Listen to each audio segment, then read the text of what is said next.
Baik, kita lanjutkan teori berikutnya terkait dengan teori-teori perkembangan bahasa. Ada yang disebut dengan teori pragmatik.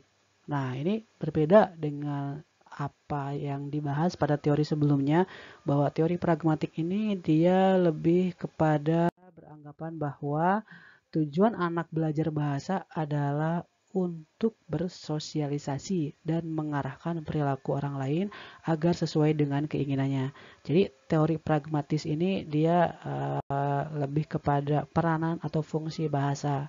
Fungsi bahasa untuk anak usia dini itu sebenarnya apa sih? Sebagai alat, sebagai kemarin kita sudah bahas ya, ada fungsi instrumental, fungsi regulasi, fungsi apa namanya, representatif dan sebagainya. Jadi pragmatis ini dia lebih kepada tekniknya atau lebih kepada peranan atau praktisnya itu untuk apa sih sebenarnya bahasa itu.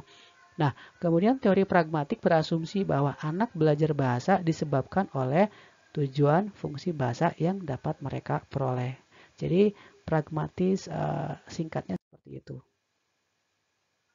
Nah, berikutnya yaitu adalah teori interaksionis. Apa itu teori interaksionis? Karena memang tadi kita sudah bahas beberapa teori, akhirnya kita sebagai guru memilih teori yang mana sebenarnya, kan gitu ya. Kita mengacu atau berpegangan pada teori apa. Nah, kita sebagai guru seharusnya bahasa itu merupakan perpaduan antara faktor genetik dan juga faktor lingkungan.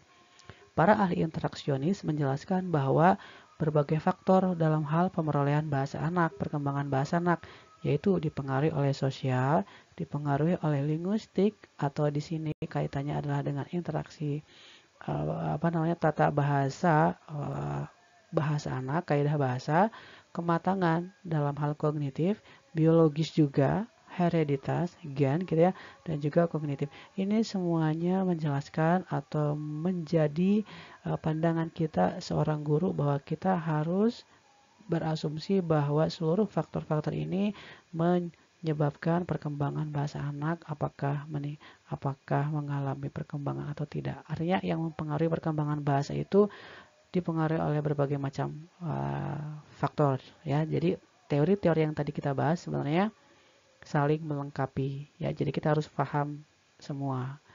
Oke, itu untuk singkat untuk teori perkembangan bahasa. Terima kasih. Kita ketemu di minggu berikutnya. Semangat selalu dan selamat belajar mandiri. Assalamualaikum warahmatullahi wabarakatuh.